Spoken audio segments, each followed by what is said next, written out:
I've hunted monsters for 13 years, and I stopped asking what species they belong to after my 7th resurrection.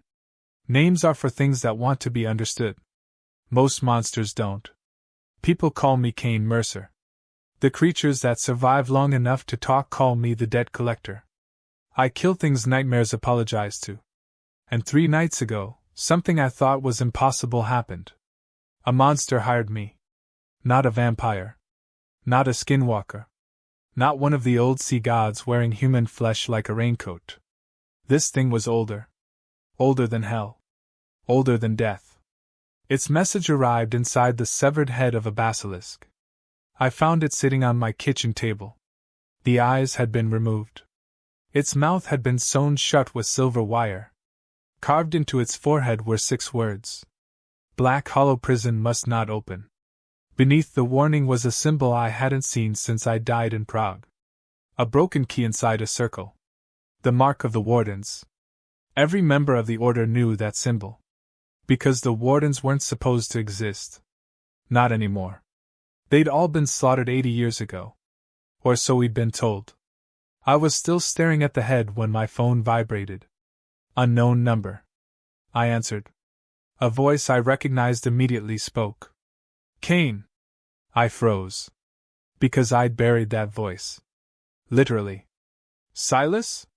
I whispered. Static crackled. Then my old handler laughed softly. Still alive, are you? My hand tightened around the knife on the counter. No, I said. I watched you die. So did I. Silence.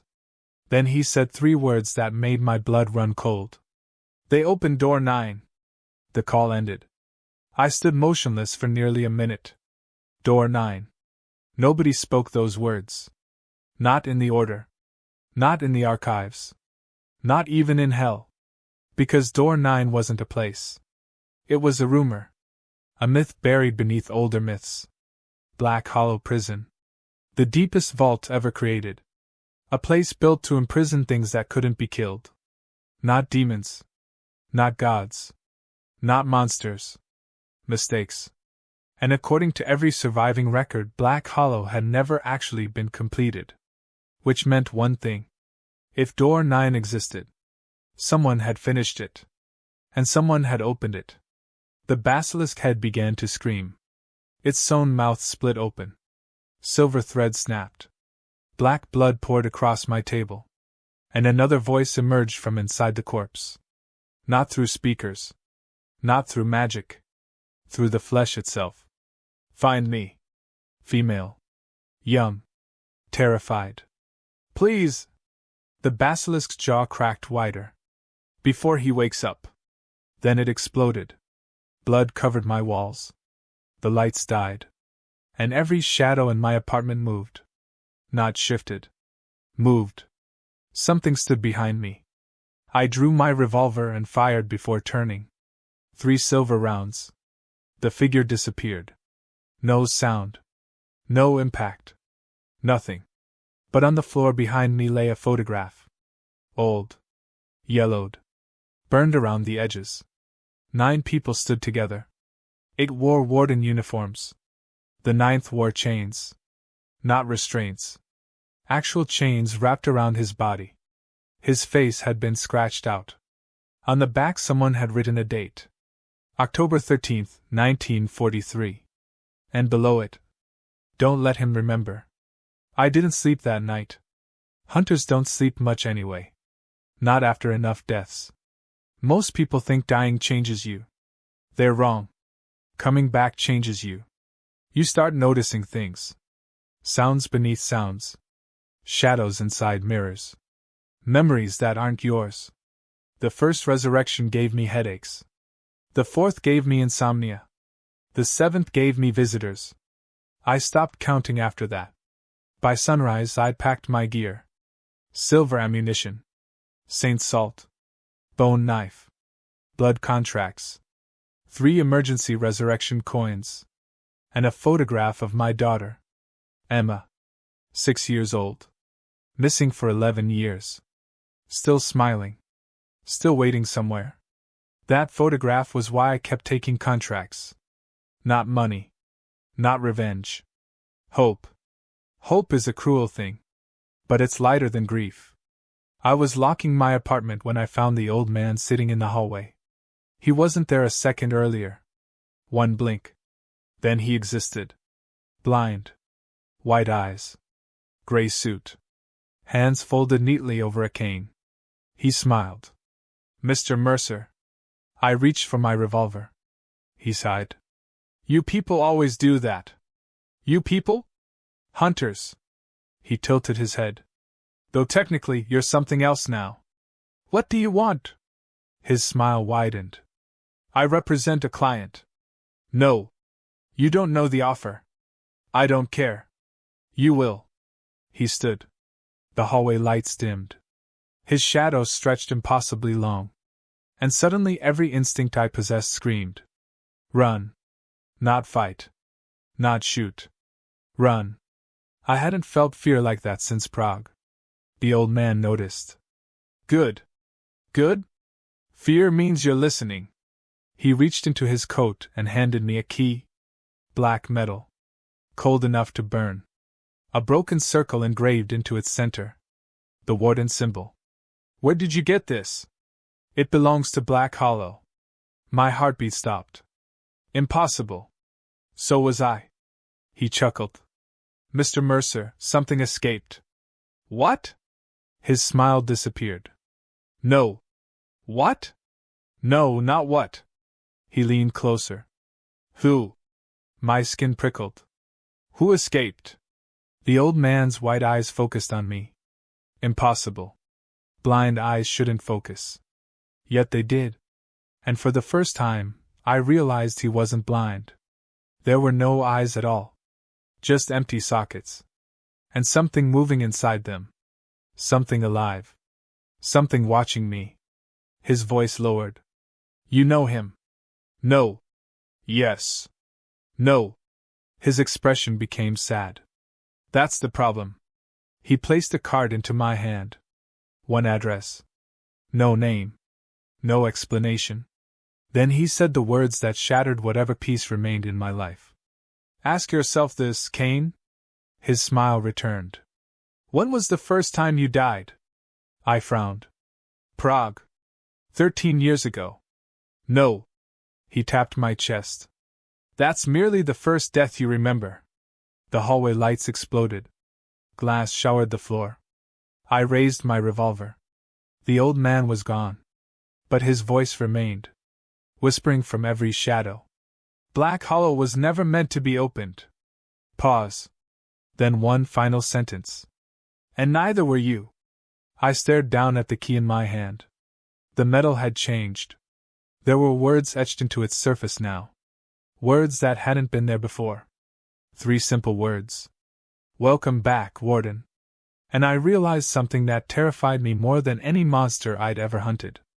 I had no memory of Black Hollow. But Black Hollow remembered me. I spent the next 2 hours trying to prove I wasn't losing my mind. That sounds ridiculous coming from a man who once strangled a ghoul with its own spine, but madness has rules. Hallucinations leave inconsistencies. False memories crack under pressure. The key in my hand remained cold. The words remained. Welcome back, Warden. I threw it into the sink. It froze the water solid. I dropped it into boiling oil. The oil turned black. I wrapped it in holy cloth. The cloth rotted. By noon, I'd exhausted every trick I knew. Which meant the impossible had become inconveniently real. I decided to visit someone I hated. Brother Gideon. Officially, he was an archivist for the Order. Unofficially, he collected forbidden truths and sold them to desperate hunters. We had history. Ugly history. The kind stained with graves. His shop sat beneath an abandoned church in Philadelphia. The sign above the hidden door read Book Repair. Nobody repaired books there. They repaired lies. Gideon looked exactly the same as he had 10 years ago. Thin. Bald. Gold spectacles. And eyes that had seen too much. He glanced up from his desk. Kane. No hug? I reserve affection for people who don't set cathedrals on fire. It was one cathedral. It was a historic cathedral. It was possessed. It was insured. He paused. Then frowned. You look terrible. I've looked terrible since 2017. No. He stood slowly. You look dead. That got my attention. I am dead. No. More dead. His gaze lowered to my coat. The thing in your pocket. I removed the key. Brother Gideon recoiled so violently he fell backward. Books hit the floor. His face drained of color. Where? Someone gave it to me. Someone? Old man. No eyes. Gideon crossed himself. Then did it again. Then a third time. I thought they were extinct. What? He ignored the question. Did he say anything? I repeated the conversation. Every word. When I finished, Gideon sat silently. Then he opened a locked drawer and removed a photograph. My stomach dropped. Same photograph. Same 9 figures. Same scratched out face. Except this copy wasn't damaged. I could see him. Or rather, me. I was the man wrapped in chains. I nearly dropped the picture. No. Gideon nodded slowly. Yes. That's impossible. This photograph was taken in 1943. Exactly? Yes. I looked at him. Then back at the photograph. Same scar above my eyebrow. Same eyes. Same face. Not younger. Not older. Exactly the same. No. My voice cracked. No. Brother Gideon whispered softly. We always wondered what happened to the 9th warden. I laughed. Actually laughed. Because what else was I supposed to do? You're insane. Perhaps. You expect me to believe I've been alive 80 years? No. He adjusted his glasses. I expect you to believe you've been dead 80 years. Silence. Then. Knocking. 3 knocks. Everyone froze. Gideon's expression changed instantly. Fear. Real fear. He extinguished every candle. Locked every drawer. And whispered, Don't move. Another knock. Slow. Patient. The walls trembled. I reached for my revolver. Who? Quiet. Third knock. Glass shattered. Books flew off shelves. Something scraped against the front door. Not claws. Fingernails. Thousands of fingernails. Brother Gideon whispered a prayer. Then cursed. Then whispered another prayer. Too late. What is it? His voice trembled. They found the key. The front door exploded inward. And she stepped inside. At first glance, she looked human. Young. Maybe 20. White dress. Long black hair. Barefoot. Except her neck bent wrong. Too far. Her smile stretched too wide. And she had no skin over her eyes. Just moving darkness. She sniffed the air. Then looked directly at me. Found you. I fired immediately. Silver rounds tore through her chest. She didn't even blink. Instead, she smiled wider. He's dreaming. What? He misses you. Brother Gideon screamed. Not from pain. Recognition. No. The girl giggled. No? She tilted her head. Bones cracked. Oh, but he does. Her voice changed. Became deeper. Male. Ancient. He remembers the songs. Every mirror in the room shattered. Blood ran from Gideon's ears. I fired again. Nothing.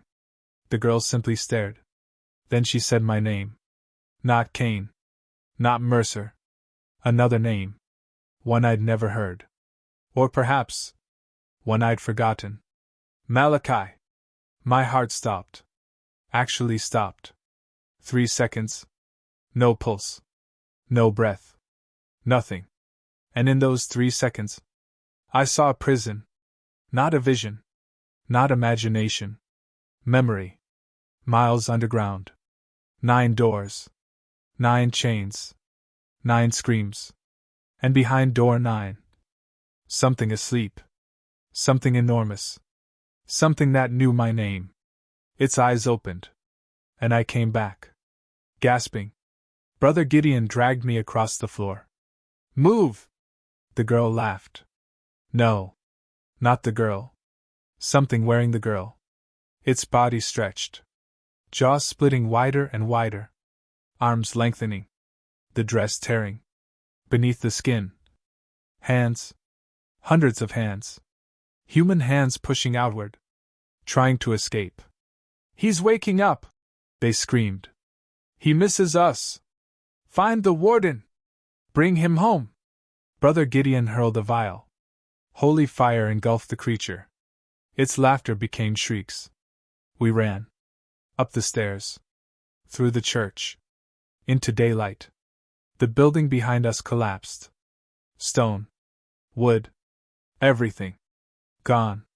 I looked back. No remains. No flames. Nothing. Just empty ground. As if the church had never existed. Brother Gideon collapsed against my car. Blood poured from his nose. He knows. Who? Gideon stared at me.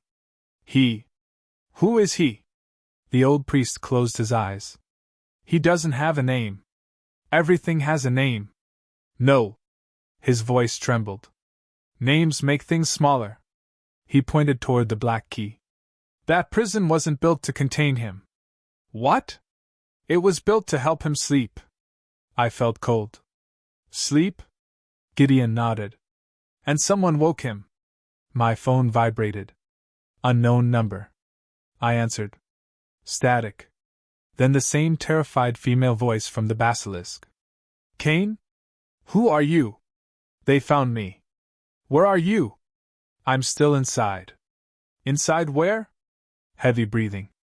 Then sobbing. Black Hollow. My blood froze. Impossible. Please. Metal screamed in the background. Doors opening. Locks breaking.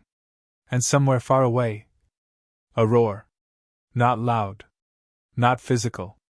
But so deep I felt my bones vibrate. The girl whispered. Door 8 just opened. Silence. Then she spoke 4 words. Words that made Brother Gideon turn pale. He knows you're alive. The line died. And at that exact moment, the key in my pocket unlocked itself. Not mechanically. It unfolded. Like a flower opening. Revealing another message carved inside. Coordinates. A location in northern Alaska. And beneath it, come home. I stared at the words. Brother Gideon whispered something I never thought I'd hear. We're all going to die. Then he looked directly at me. And said the one thing that frightened me more than the creature in the church. Cain. He swallowed hard. I think Black Hollow sent for you. Brother Gideon refused to come with me. Not because he was a coward. Cowards don't spend 30 years preserving books that scream when you open them. Cowards don't survive the order. No, Gideon stayed behind because he was afraid of something worse than death. Memory. I'll help you from here, he said while packing blood-stained manuscripts into steel cases. But I won't go north. Because? Because I've read what happened to the last people who entered Black Hollow. There are no records. He looked at me with tired eyes. Exactly. He handed me a leather journal wrapped in chains. The records erased themselves. This one didn't. Why? Because whoever wrote it wanted to be remembered. The cover had no title. Only a symbol. The broken key inside a circle. My hand shook. Who wrote it? Gideon avoided my eyes. I think you did. 3 days later, I was standing on a military airstrip in northern Alaska surrounded by snow and silence. Not natural silence. Wrong silence. The kind that exists in graveyards and abandoned churches. No birds. No wind. No life. The coordinates had led me to a place that didn't officially exist. Facility 9. An abandoned Cold War bunker hidden beneath a glacier. Except abandoned facilities don't usually have helicopters. Or armed men. Or enough sensors to monitor a small country. The soldiers noticed me before I reached the checkpoint. 20 rifles aimed at my chest. Professional. Fast. Not military. Hunters. Their insignia confirmed it. The order. Or what remained of it. A woman stepped out from behind the barricade. Tall. Black tactical coat. Silver hair. Burn scars covering half her face. One mechanical eye. Commander Evelyn Cross. Last time I'd seen her, she'd shot me in the heart. Twice. Mercer. Cross. Either of us smiled. You look awful. You tried to kill me. Still considering it. Fair enough. She looked older. Not physically. Spiritually. Like she'd spent too many years standing next to graves. What are you doing here? She asked. I got invited. Her expression changed. Who invited you? I held up the black key. The color drained from her face. Oh God. What? You have one. One what? She grabbed my arm and practically dragged me into the bunker. Inside. Now. The blast doors closed behind us. 10 feet thick. Silver-lined. Covered in runes. Whatever they were afraid of, they expected it to punch hard. The command center beneath the glacier looked like a war room. Monitors. Maps. Weapons. Dozens of exhausted hunters. Nobody looked hopeful. Most looked terrified. Cross threw a folder onto the table. 3 weeks ago, seismic activity appeared beneath the glacier. Photos. Satellite images. Thermal readings. None of them made sense.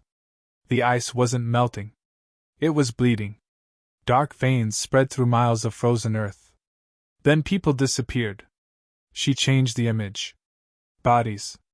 Or parts of bodies. Hunters. Scientists. Soldiers. Some twisted inside out. Others reduced to skeletons. One looked untouched except for his expression. Pure terror. He died smiling. Cross said quietly. Why? We don't know. Another photo. A door. Black. Ancient. Bigger than a house. Covered in chains. The number 8 engraved into its center. Door 8. The same number the girl had mentioned. 3 days ago. Cross continued. This opened. I stared. What's behind it? No survivors. Cross. No survivors. She poured whiskey into a paper cup. Drank it. Didn't even blink. Whatever came out slaughtered 72 hunters in 6 minutes. I frowned. Then why are you still here? She laughed. Not because it was funny. Because it wasn't. Because we can't leave. That got my attention. What? She pointed upward. Every aircraft crashes. Another monitor. Destroyed helicopters. Broken satellites. Dead pilots. No radio contact. No escape. No reinforcements. How long? 3 weeks. 3 weeks trapped beside a prison. No wonder everyone looked haunted. Why not blow the place? We tried. Another image. Missiles. Bombs. Collapsed tunnels. And beneath them. Nothing. The door remained untouched. Cross leaned closer. The mountain repairs itself. I stared. Excuse me? The glacier heals. No. Yes. She swallowed. And it grows. The room fell silent. Then an alarm sounded. Everyone froze. Not panic. Recognition. Like hearing a cancer diagnosis repeated. A young hunter rushed over. Commander! Cross stood immediately. What happened? Another one. Her eyes closed. Damn it! I followed her down 3 levels. Past steel corridors. Past barricades. Past priests drawing symbols in blood. Until we reached medical. Doctors surrounded a bed. A man lay strapped down. Alive. Barely. His eyes stared upward. Smiling. Always smiling. Blood streamed from his mouth. He turned toward me. and his smile widened. Oh! His voice sounded delighted. He's here! The doctors froze. I stepped closer. Who? The warden. Cross grabbed my shoulder. Don't. Too late. The dying hunter laughed. He remembers. No. He remembers. No. He remembers. His chest burst open. Not exploded. Opened. Like flower petals. Something crawled out. Tiny. Human-shaped. Made of bone. A child. No bigger than my hand. It looked directly at me. And smiled. Malachi. Every light in medical went out. Screams erupted. Gunfire. The little thing vanished. Emergency lights activated. Bodies everywhere. Doctors. Nurses. Hunters. Dead. Not wounded. Dead. And standing among them. A little girl. 10 years old. White dress. Black hair. No skin over her eyes. The same thing from Philadelphia. Except this time she wasn't smiling. She was crying. Please, she whispered. Help me. Cross raised her weapon. Get behind me. The girl shook her head. No. Her voice trembled. Not me. Then something moved beneath her skin. Thousands of hands. Pushing. Stretching. Trying to escape. They found me again. Who? I asked. She looked at me. And suddenly I saw fear. Real fear. He sends dreams. Who? The sleeper. Everyone in the room became still. Not physically. Time itself stopped. Blood froze midair. Bullets hung motionless. Cross remained frozen with her finger on the trigger. Only the girl and I could move. And behind her, something appeared. Not fully. Just a shadow. Bigger than the room. Bigger than the mountain. An outline with eyes. Hundreds of eyes. Watching. Curious. Ancient. The girl began shaking. No. Tears streamed down her face. No, no, no, no. The shadow spoke. Not loudly. Not angrily. Almost lovingly. Brother. The word hit me like a train. Brother. My head exploded with pain. Images. Chains. Screams. 9 doors. Blood. A throne. My own hands covered in black fire. And a voice. My voice. Saying, if I sleep, lock me away. The shadow smiled. And suddenly, time resumed. Everything moved again. Cross fired. The girl vanished. The shadow disappeared.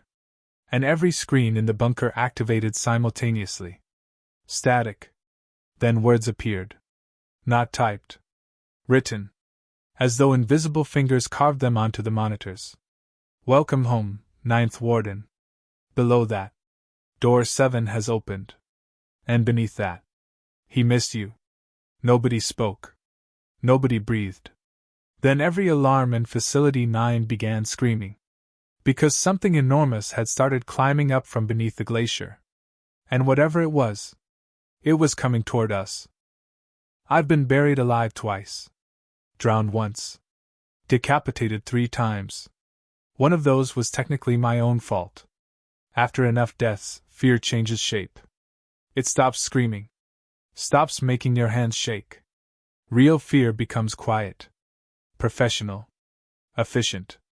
The kind that looks you in the eyes and says, you're already too late. That's the fear I felt when the seismic monitors lit up. The thing climbing beneath the glacier wasn't moving fast. It didn't need to. Everything around it was moving instead. Stone shifted. Ice cracked. Entire tunnels bent towards something none of us could see. Commander Cross stared at the screens. Depth? The technician swallowed. Changing. How far? It keeps changing. How? His voice broke. It doesn't stay in one place. The room went silent. I stepped closer. Show me. The map zoomed in. Whatever was beneath us occupied 12 different locations simultaneously. Not echoes. Not false readings. 12 physical positions.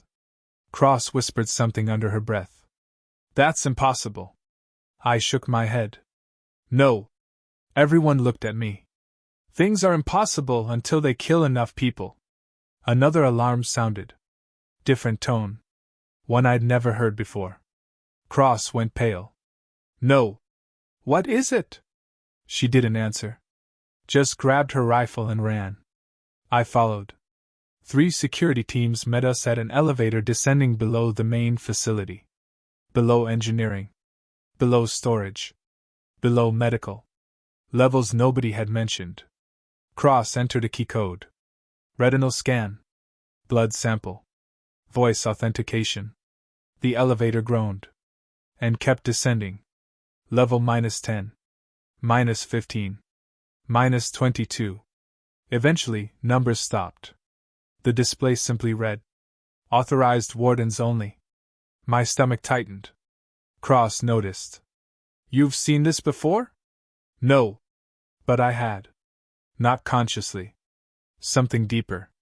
A memory with teeth. The doors opened. And every instinct I possessed told me to run. The corridor beyond wasn't made of steel. Or concrete. It was made of black stone.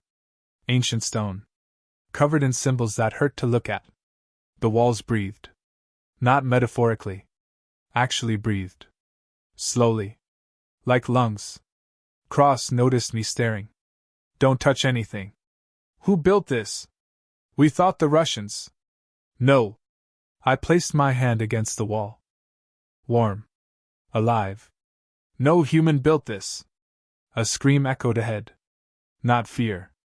Agony. We sprinted. 2 hunters stood outside a chamber. One vomiting. The other crying. Neither wounded. Cross pushed past them. Then stopped. I'd seen massacre scenes before. Hundreds. This wasn't one. Because nothing had died. Professor Nathan Hale sat in the center of the room. Alive. Technically. His body had fused into the floor. Not trapped. Merged. Stone had grown through his skin. His arms disappeared into the walls. His ribs were exposed. His eyes remained conscious. And he was whispering. Close it. Cross knelt beside him. Nathan. His eyes found me. Immediately. Recognition. Terror. No. His voice cracked. No, no, no. What happened? I asked. He began crying. He spoke to me. Who? The man sleeping. Cross and I exchanged looks. Tell me, I said. Nathan's breathing became ragged. He wasn't angry. What? He wasn't angry. Tears streamed down his face. He was lonely. The room temperature dropped. Nathan smiled. Not willingly. His lips stretched. Blood ran from his gums. He asked where his brother went. My head exploded with pain. Brother. Again. Brother. Images flashed. Chains. Darkness. Someone laughing. Someone singing. 2 figures standing before 9 doors. One enormous. One human. And my voice. I heard my voice. Promise me. Another voice answered. I promise. The vision vanished. Nathan screamed. His body sank deeper into the floor. Stone swallowing flesh. Cross reached for him. Too late. His face disappeared beneath the black surface. Gone. The floor became smooth. As if he'd never existed. Nobody moved. Nobody spoke. Then I noticed something. A notebook. Still lying where he'd dropped it. I picked it up. Cross grabbed my arm. Don't. Too late. The moment I touched it, the world vanished. 1943. Not memory. Not dream. Reality. I stood inside a massive chamber. 9 doors. 9 chains. 9 wardens. And myself. Not older. Not younger. Me. Wrapped in chains. Standing beside something I couldn't fully see. A shape. Humanoid. Too large. Covered in darkness. And somehow familiar. The other wardens argued. We should kill it. You can't kill him. He'll consume everything. No. That voice. Mine. He won't. A woman stepped forward. Silver eyes. Warden robes. Blood on her face. Malachi, listen to reason. Malachi. Me. No. I looked at the creature beside me. He loves us. Silence. The other wardens stared in horror. And the thing beside me spoke. Softly. Like a child. I'm trying. One of the wardens burst into tears. Another crossed himself. A third raised his weapon. The creature lowered its head. I don't want to hurt anyone. My voice answered. I know. And suddenly, everything changed. Screaming. Blood. Fire. One warden torn apart. Another eaten alive. Someone shouting my name. Chains wrapping around me. And the creature. Crying. Actually crying. No! The voice shook reality itself. Don't take him! More chains. Doors slamming. The 9th door closing. Darkness. And one final sentence. Spoken by me. If I forget, don't let me wake up. I gasped and collapsed. Cross caught me. You disappeared. What? You vanished. I looked around. Same chamber. Same corridor. No time had passed. The notebook had turned to ash. Cross stared. What did you see? I didn't answer. Because footsteps echoed down the corridor. Slow. Bare feet. Everyone raised weapons. The little girl appeared again. White dress. Black hair. Skinless eyes. Except now. She looked weaker. Bruised. Terrified. They found me. Cross aimed. I lowered her rifle. Wait. The girl looked directly at me. And for the first time, I saw her face. Not the monster. The real girl. Young. Scared. Human. You're real. She nodded. My name is Lily. What's happening to you? She trembled. They wear me. Who? The dead. Thousands of whispers emerged from inside her body. Voices. Men. Women. Children. Screaming. Begging. Lily covered her ears. I can't hold them. What are they? The ones who dreamed too long. Cross stared. Dreamed? Lily nodded. The sleeper dreams. Her voice broke. And dreams become people. My blood turned cold. No. Not people. Memories. Shadows. Imitations. Cross whispered. Dear God. Lily looked at me. He misses you. I felt anger rise. Stop saying that. He cries when he sleeps. Who is he? She stepped closer. And whispered. Your brother. Everything froze. Not time. Me. Cross. The soldiers. The walls. Frozen. Only Lily moved. And behind her, the shadow returned. Larger now. Eyes everywhere. Watching me. Not hungry. Not hateful. Sad. A voice emerged from the darkness. The same voice from the vision. Gentle. Broken. Malachi. I couldn't breathe. No. I waited. No. I tried. No. I kept my promise. Something wet rolled down my cheek. Tears. Not mine. Memories. The voice trembled. They hurt me. The entire mountain shook. They locked me away. Another tremor. But you said you'd come back. And suddenly, something changed in the shadow. Not sadness. Pain. A terrible, endless pain. I've been alone. The eyes blinked. Thousands of them. And for one horrifying second, I felt what it felt. 80 years. Alone. Sleeping. Dreaming. Screaming. Waiting. Not hatred. Not evil. Loneliness. Then the shadow vanished. Time resumed. Cross stumbled. What happened? Before I could answer, every light died. Emergency power activated. And a voice came over every speaker in Facility 9. Not static. Not recorded. A man's voice. Calm. Cultured. Amused.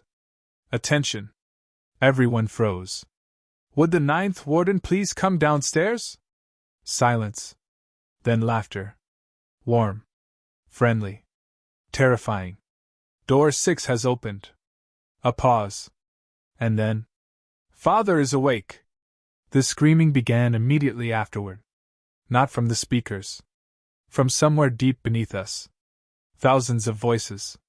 And they all cried the same thing. He's coming home. People assume monster hunting is about weapons. Silver bullets. Holy water. Ancient rituals. That's amateur thinking. Weapons kill. Hunters solve problems. And after 13 years in the business, I'd learned one truth that mattered more than all the others. If something wants to be found, run. Because predators hide. Prisons hide. Truth hides. But desperate things? Desperate things leave trails. Whatever was speaking through Black Hollow wanted me downstairs. Which meant I needed to go somewhere else. Commander Cross agreed. Mostly because the screaming had spread. By the time we returned to the command center, 7 hunters had gouged out their own eyes. Not from insanity. From terror. Every one of them repeated the same sentence. He keeps looking at me. The strange part? None of them were smiling. They were crying. The doctors sedated them. 3 died anyway. The 4th whispered one final message before his heart stopped. He asked if I was his brother. Nobody spoke after that. Nobody wanted to. Because everyone was thinking the same thing. Whatever lay beneath the glacier wasn't trying to kill us. It was trying to find someone. Me. Cross spread maps across the command table. Professor Hale found something before he... She stopped. Before the walls ate him. A network of tunnels appeared. Not natural. Not man-made. Circular. Spiraling downward around the prison. Like roots around a buried tree. There. She pointed. Sublevel ash. No cameras. No records. No access logs. Nothing. Who built it? I asked. No idea. Convenient. Tell me about it. Brother Gideon answered before she could. Not in person. Through the radio. His voice sounded exhausted. I know what sublevel ash is. Cross grabbed the receiver. How? Silence. Then, because I lied to both of you. Either of us liked that answer. What did you lie about? I asked. Gideon sighed. The wardens weren't all killed in 1943. Then where did they go? They became jailers. The room grew quiet. Black Hollow didn't have guards. It had caretakers. And every generation, someone volunteered. Cross frowned. Volunteered for what? No answer. Just breathing. Then, to stay awake. Cold crept through my chest. What? The prison only worked because someone remained conscious. I felt sick. No. One soul outside. One soul inside. The old priest sounded broken. Someone had to listen to him dream. Cross whispered. Dear God. Gideon continued. And every 50 years, the caretaker changed. Who was the last caretaker? Silence. Then, Silas. My old handler. The man I'd buried. Or thought I had. The line went dead. I stared at the radio. No. Cross noticed. You loved him. No. Trusted him? No. Same difference. I loaded fresh rounds into my revolver. He's dead. Cross looked away. In our line of work, That's not very convincing. Sublevel ash was buried beneath everything. No maps. No signs. Just a rusted maintenance elevator hidden behind a sealed chapel. Someone had welded the doors shut. From the outside. As if they'd wanted to keep something in. Or keep themselves out. 4 hunters came with us. Cross. Me. Rami Torres. And Maggie Cole. Both veterans. Both competent. Which meant fate immediately hated them. The elevator descended for 11 minutes. No lights. No music. Just old cables groaning. Halfway down, Maggie spoke. You hear that? We stopped. Nothing. Hear what? Cross asked. Maggie's eyes widened. Singing. Nobody else heard it. 30 seconds later, blood started dripping from her nose. Then her ears. Rami grabbed her. Maggie? She smiled. Not willingly. Fear remained in her eyes. But her mouth stretched. Oh. Her voice changed. He still sings. Cross shot her. Straight through the head. Professional. Fast. Merciful. The body dropped. Nobody argued. Nobody blamed her. Because Maggie's corpse sat back up. And started humming. Cross emptied the magazine. The body stayed seated. Smiling. Humming. We left it in the elevator. Still singing. Sublevel ash smelled like rain. Not underground mold. Not decay. Rain. Fresh rain. The corridor walls weren't black stone. They were wood. Ancient wood. Like the inside of a giant tree. I touched one. Heartbeat. Slow. Steady. Cross saw my expression. Alive? Everything here is. Wonderful. Further in, we found doors. Hundreds of them. Small. Wooden. Each with a name carved into it. People. Not prisoners. Names. Thousands of names. Rami frowned. What is this? I read one. Elizabeth Kane. 1962 to 1981. Another. James Holloway. 1908 to 1944. Another. Silas Reed. 1970 to 2024. I froze.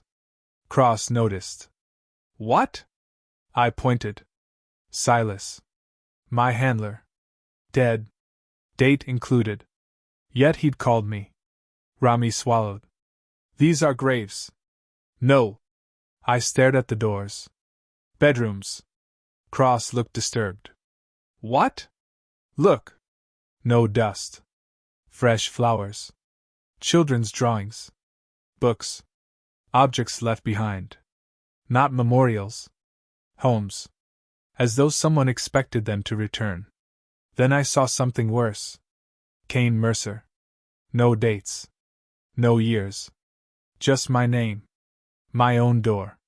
The handle turned by itself. Cross raised her rifle. I pushed it open. Inside sat a small room. Simple. Bed. Desk. Lamp. And a photograph. Emma. My daughter. Age 6. Smiling. My blood froze. No. Cross stepped inside. How? The photograph wasn't old. It was recent. Taken within months.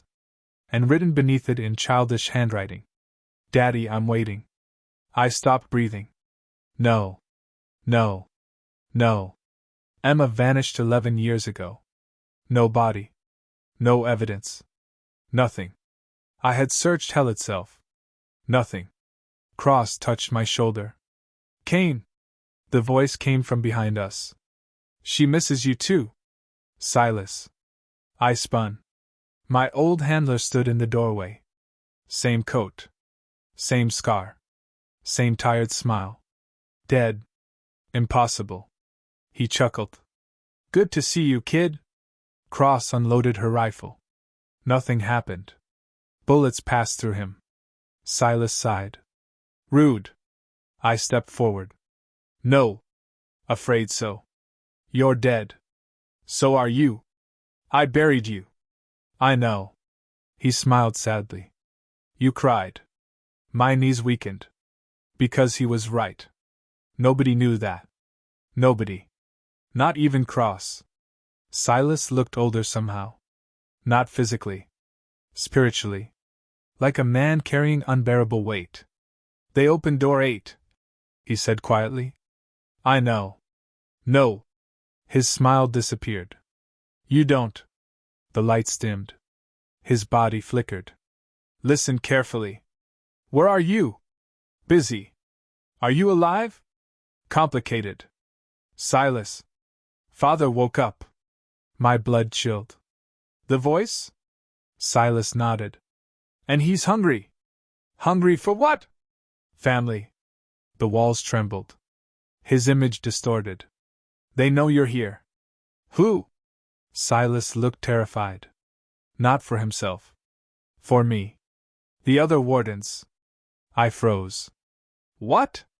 His eyes filled with grief. They're still alive? No. Yes. No. They stayed awake. The room darkened. Silas screamed. Not emotionally. Physically. Something pulled him backward. Invisible hooks. He fought. Run! His skin tore. Blood exploded. And 20 hands emerged from the darkness behind him. Human hands. Old hands. Rotting hands. They dragged him screaming into nothing. Gone. Silence. Cross stood frozen. Rami vomited. And from somewhere deeper within sublevel ash. A bell rang. Once. Twice. 3 times. A man's voice echoed through the corridors. Shift change. Thousands of doors opened simultaneously. And voices emerged from every room. Sleepy. Confused. Hungry. As though countless people had just awakened. Then one voice, ancient and trembling, whispered. Is Malachi finally home? And something began walking toward us in the dark. I've killed monsters that wore human skins so perfectly they fooled their own mothers. I've watched angels drown cities. I've shaken hands with demons who kept their promises better than politicians. But nothing in 13 years prepared me for the sound of thousands of bedroom doors opening beneath a mountain.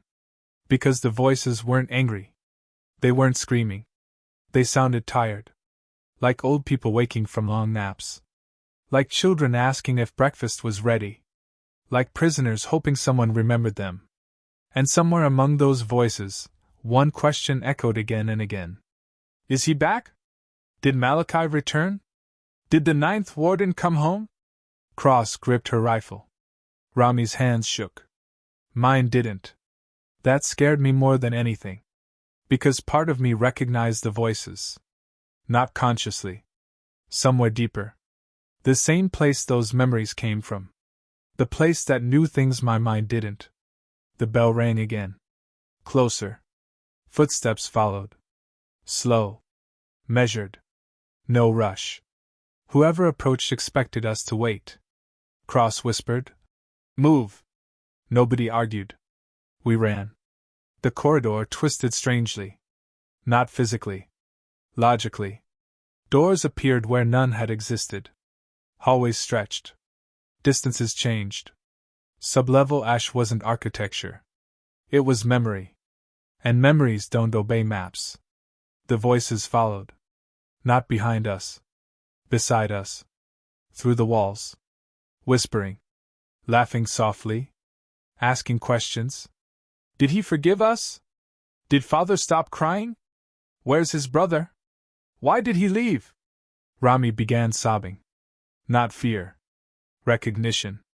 He stopped running. Cross grabbed him. Torres! He looked at us with tears in his eyes. My mother. What? I hear my mother. No. She's singing. Cross slapped him. Hard. He blinked.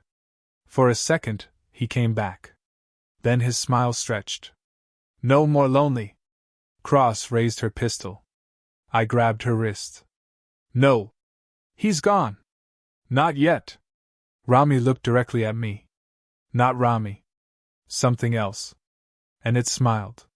He remembers. Then he calmly walked through a wall. Not into it. Through it. Gone. Cross stared.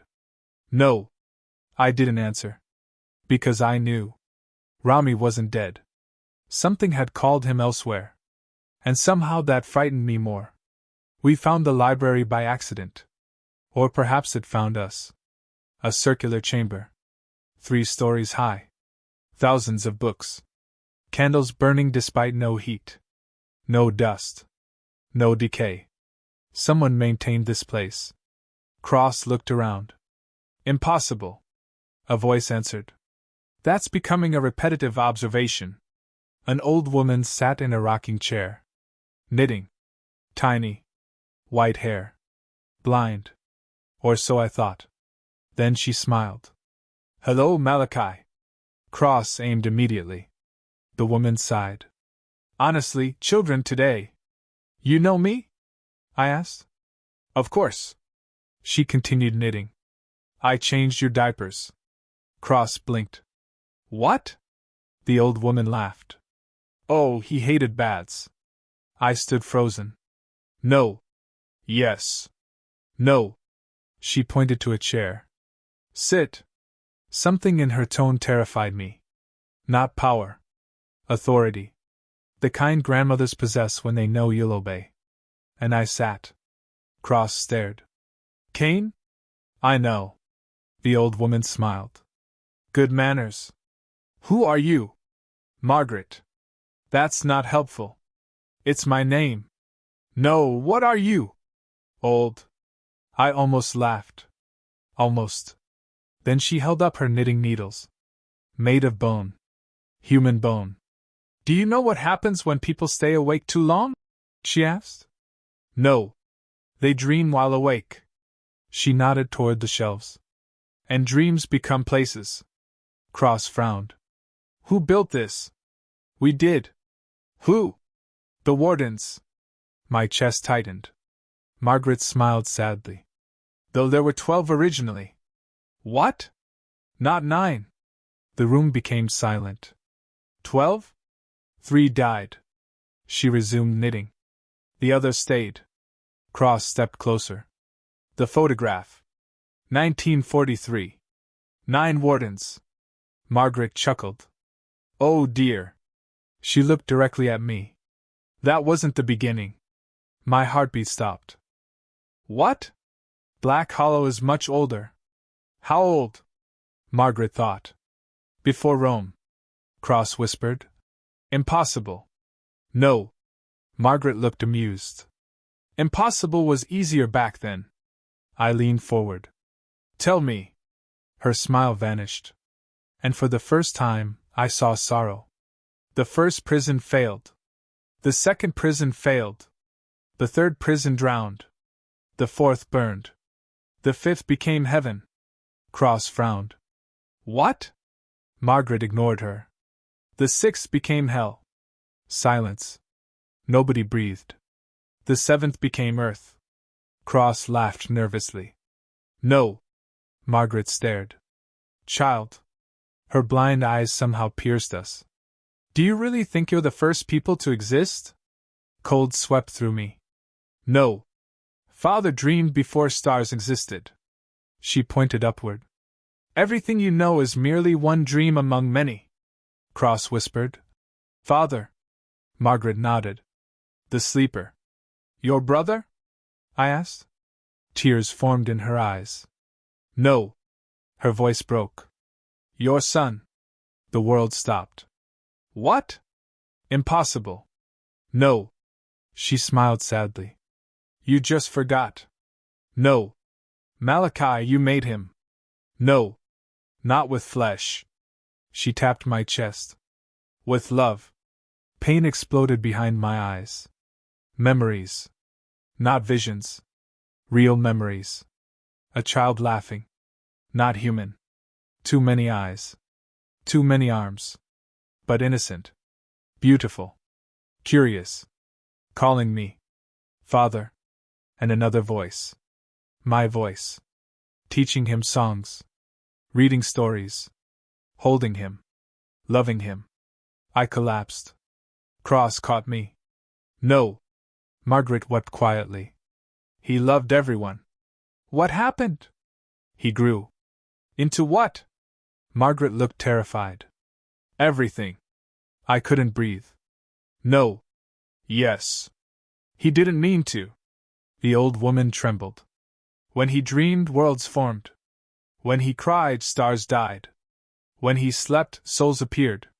Cross whispered. Dear God. Margaret nodded. He was. Silence. Then, until they heard him. The room darkened. Candles extinguished. Margaret stopped knitting. Fear entered her eyes. Real fear. He hears us. What happened in 1943? I demanded. She looked at me. And cried. You happened. Memory struck. Not fragments. Truth. I remembered. Not Cain Mercer.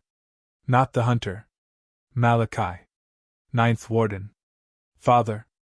Brother. Jailer. Creator. I remembered making the choice. I remembered chaining him. I remembered his screams. And I remembered lying. Not to him. To myself. I'll come back soon. A promise. Broken for 80 years. Margaret sobbed. He waited. The entire library shook. Books fell. Candles exploded. And a voice echoed from everywhere.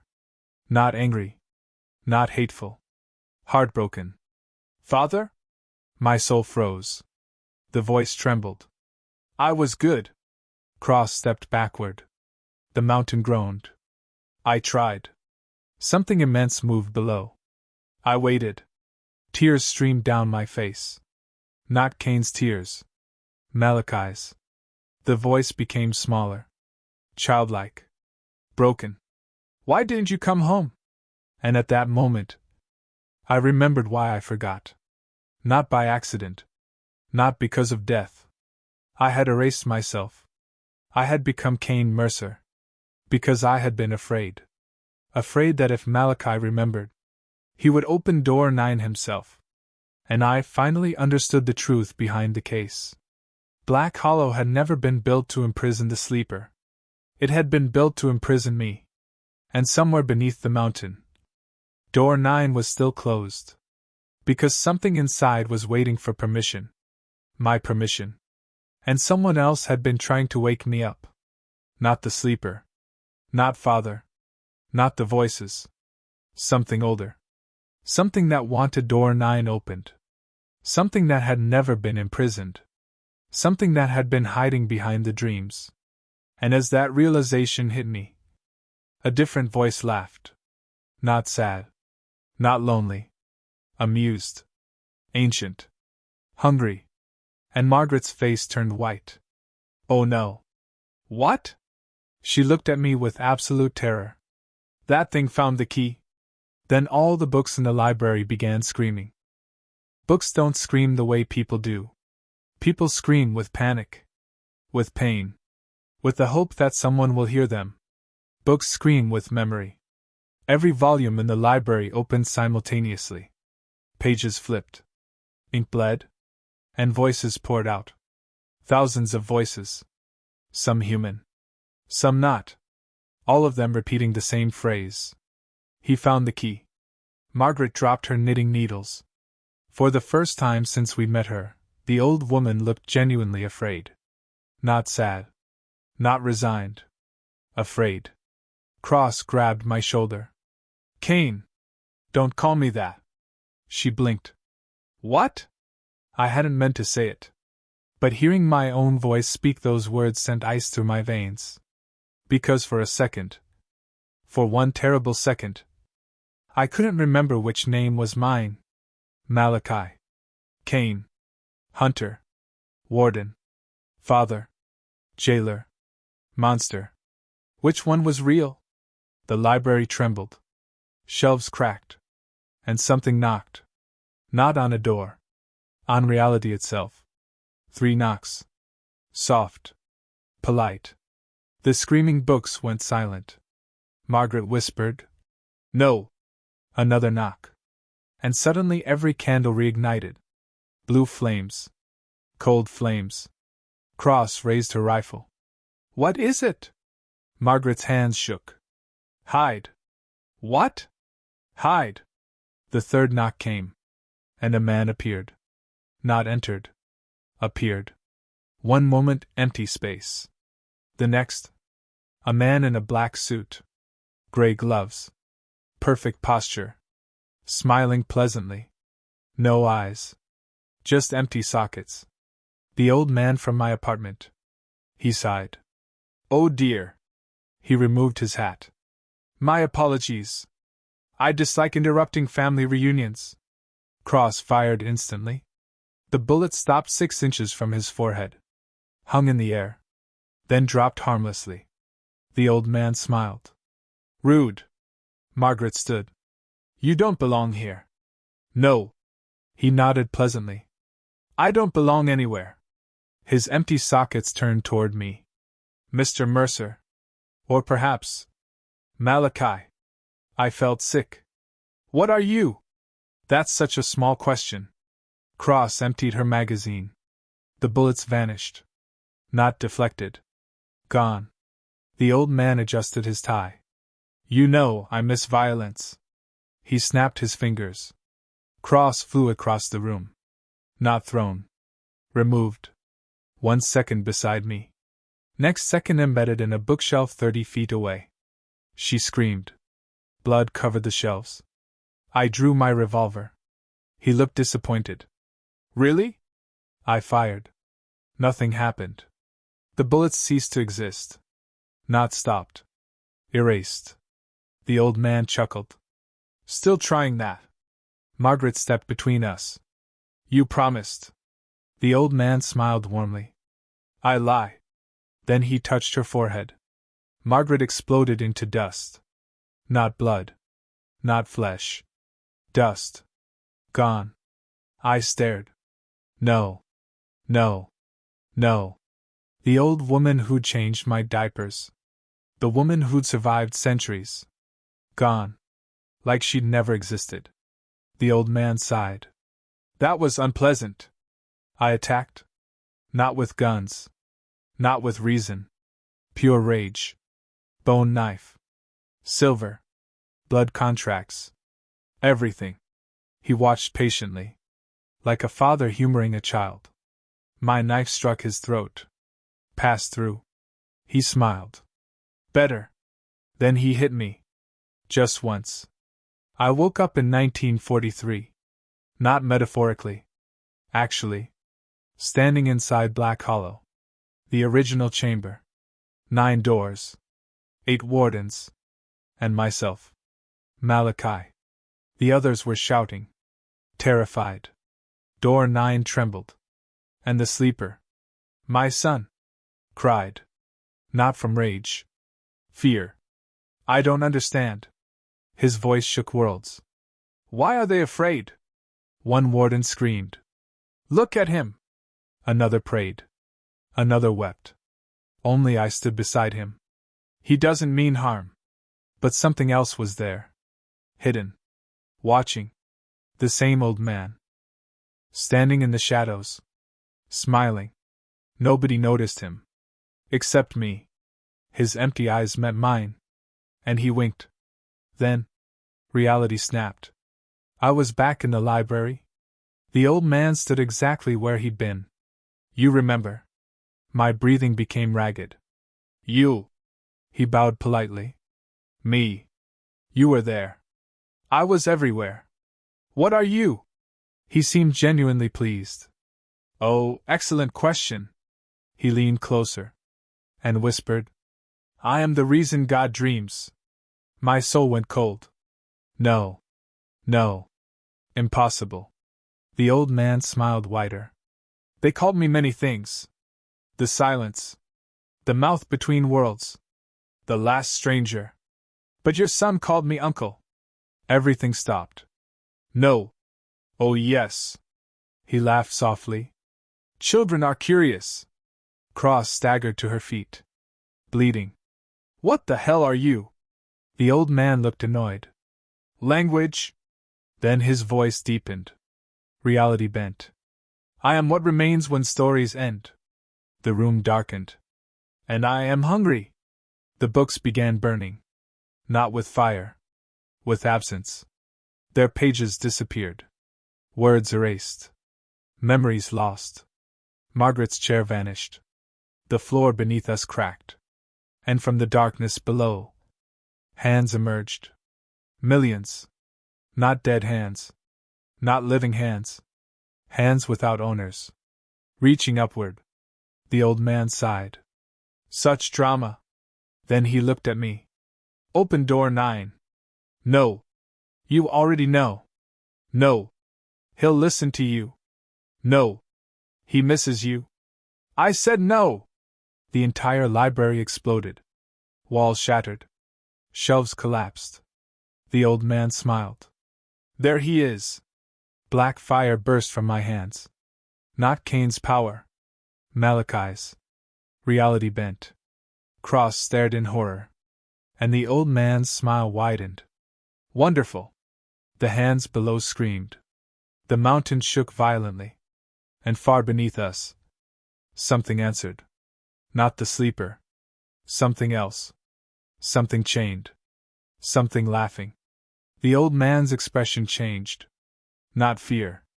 Excitement. Ah. He looked downward. You're awake. Cross grabbed me. Cain! No. Malachi. No.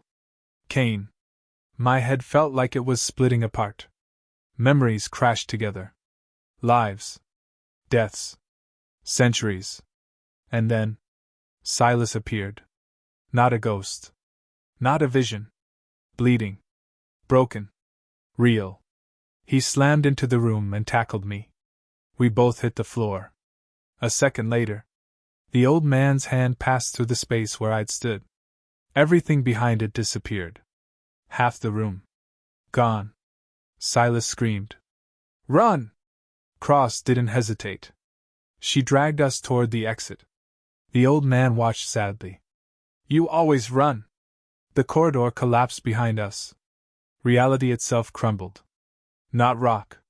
Not stone. Existence. Gone. Silas coughed blood. Move! What are you? I demanded. Busy. Alive? Complicated.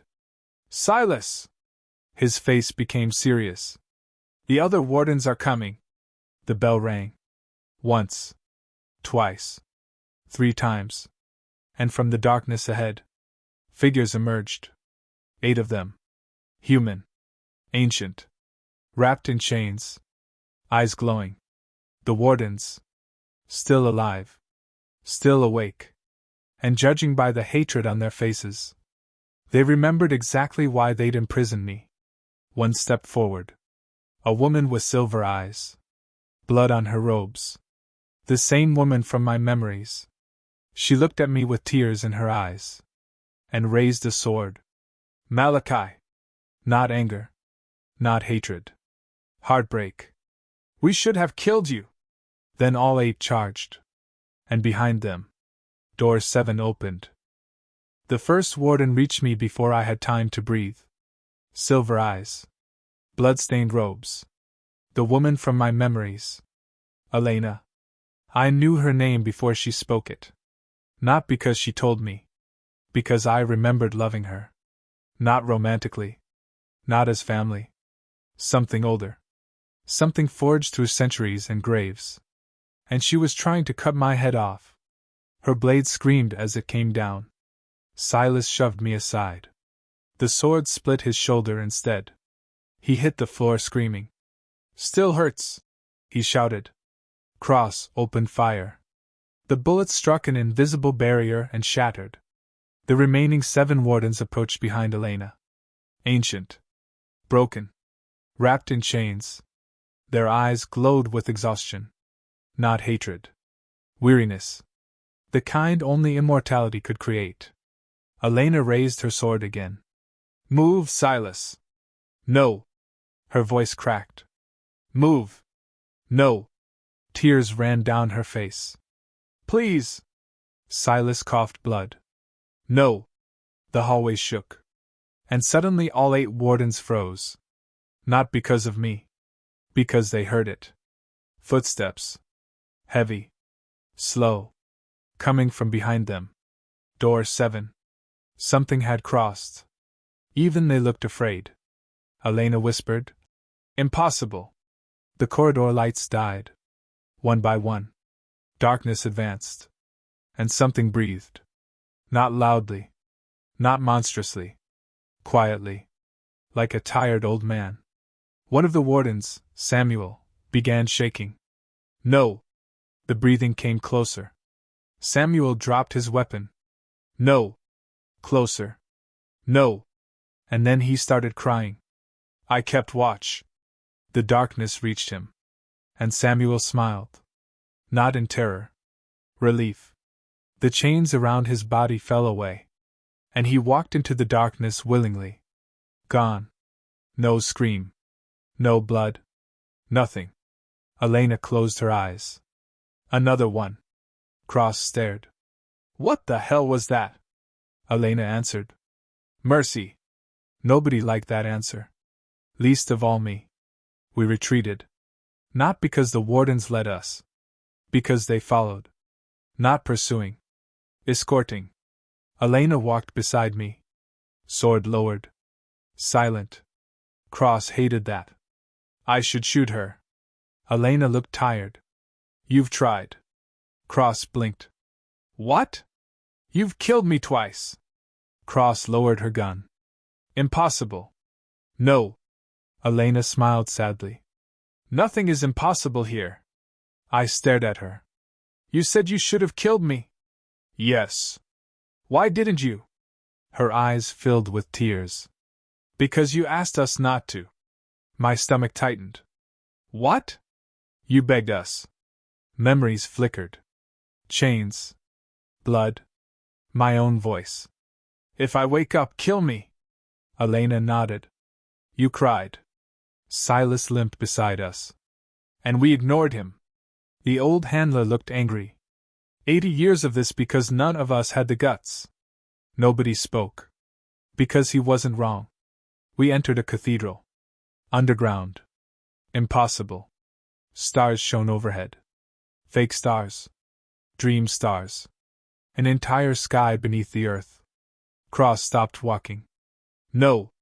The cathedral stretched for miles. Empty pews. Ancient statues.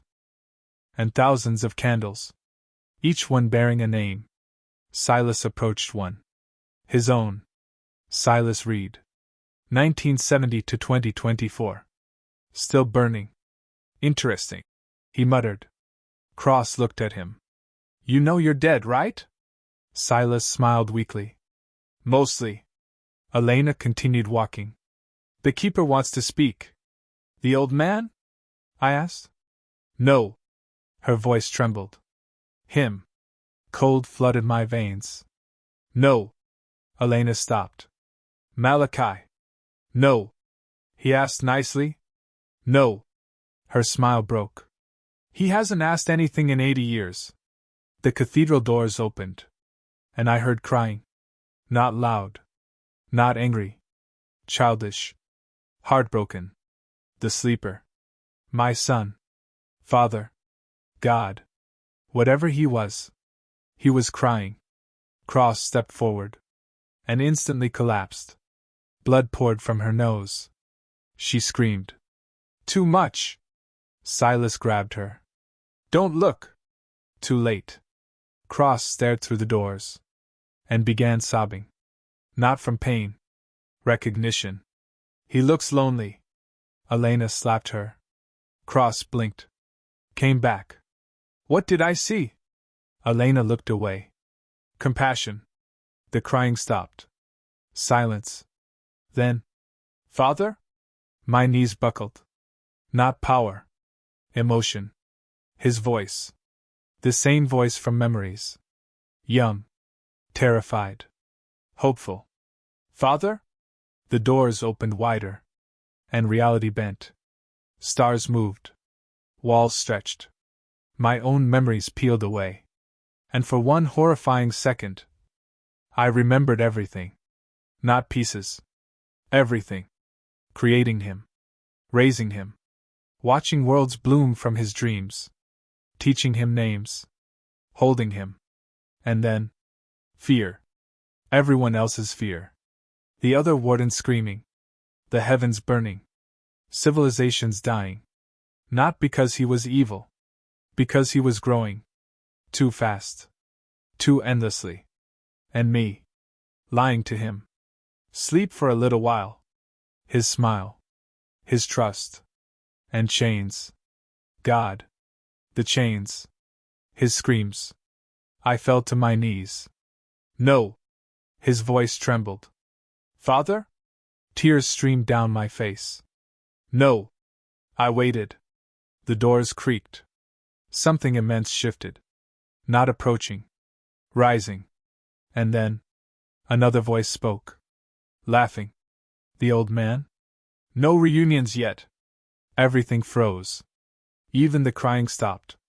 The old man stood upon the cathedral ceiling upside down. Smiling. The sleeper became silent. Afraid. Actually afraid. The old man chuckled. There you are. Elena drew her sword. The 7 wardens attacked. They never reached him. He simply looked at them. And 2 disappeared.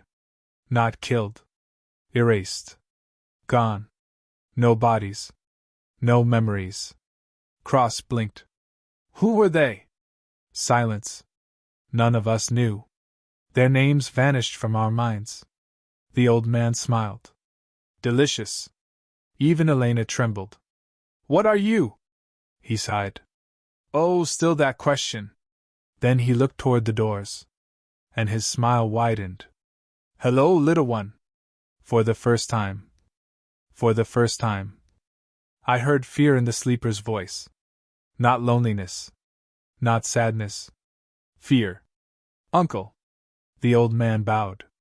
Wonderful to see you awake. The cathedral shook.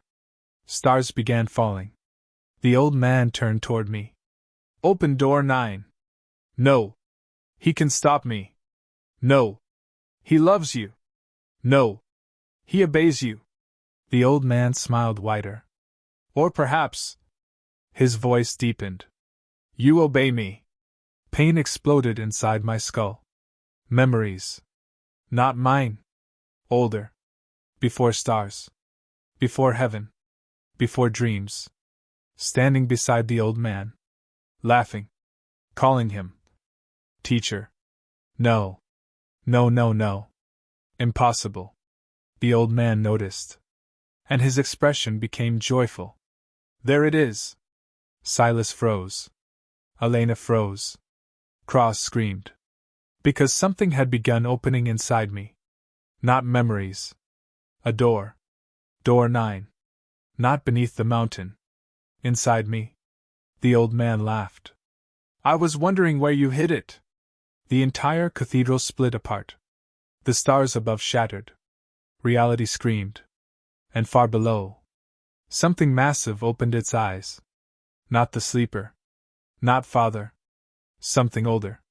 Something that had been hidden inside my soul. The old man spread his arms. My oldest student! And for the first time in countless ages. He looked genuinely happy. Welcome back. Then the thing inside me smiled. And smiled with my face. People think memories come back like photographs. They don't.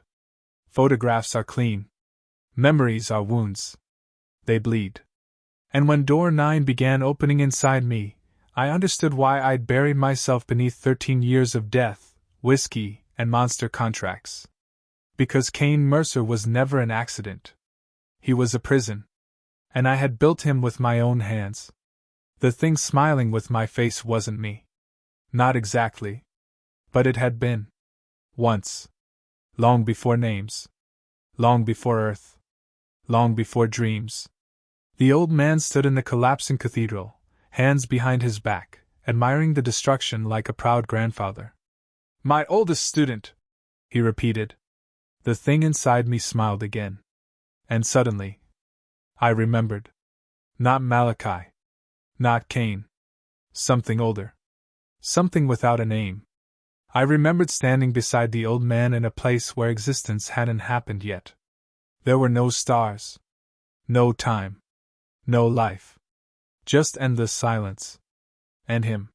He had no face then. No body. Just a voice. And he taught me. Not language. Not mathematics. Stories. Possibility. Meaning. He taught me how to dream. And from those dreams, worlds were born. Not intentionally. Not with power. With imagination. And I had loved him. Called him teacher. Followed him. Until I learned the truth.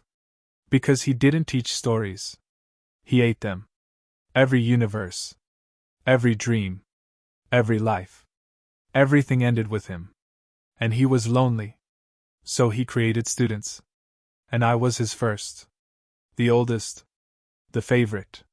Until I betrayed him. Until I learned how to dream without him. Until I created my son. The sleeper. Not from flesh. Not from power. But from hope. And teacher had hated him. Not because of jealousy. Because my son could create forever. Teacher could only consume. The revelation hit me like a bullet. The old man wasn't my son's uncle. He'd only pretended. Pretended for eons. Watching. Waiting. Smiling. Cross grabbed my shoulders. Cain! My eyes focused. The cathedral was gone. Stars falling. Reality tearing apart. Silas bleeding. Elena on her knees. The surviving wardens praying. And the old man smiling. You remember? I stood. No. He blinked. No? I'm not your student.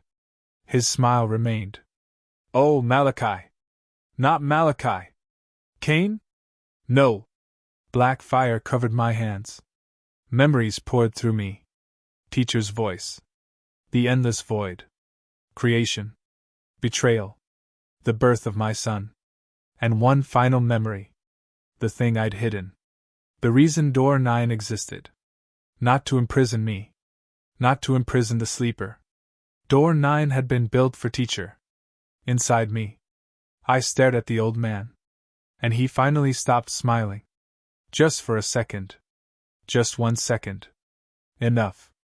Enough to know. He hadn't known. He genuinely hadn't known. His voice lowered. What did you do? I laughed. Actually laughed. Not because anything was funny. Because I'd beaten him. 80 years. Countless deaths. Amnesia. Cain Mercer. Everything. One giant lie. And he believed it. You taught me stories, I whispered. And I wrote one. The old man's empty sockets widened. No. Yes. No. His voice cracked. And suddenly he looked afraid. Not angry. Afraid. Because teacher had one weakness. He could consume stories. But he couldn't understand sacrifice. Couldn't understand love. Couldn't understand why someone would willingly destroy themselves for another. And I had. I had erased Malachi. Buried Door 9. Created Cain. Not to imprison myself. To imprison him. Inside me. The old man whispered. No. Behind the shattered cathedral doors. The sleeper opened his eyes. Not hundreds. Not thousands. 2.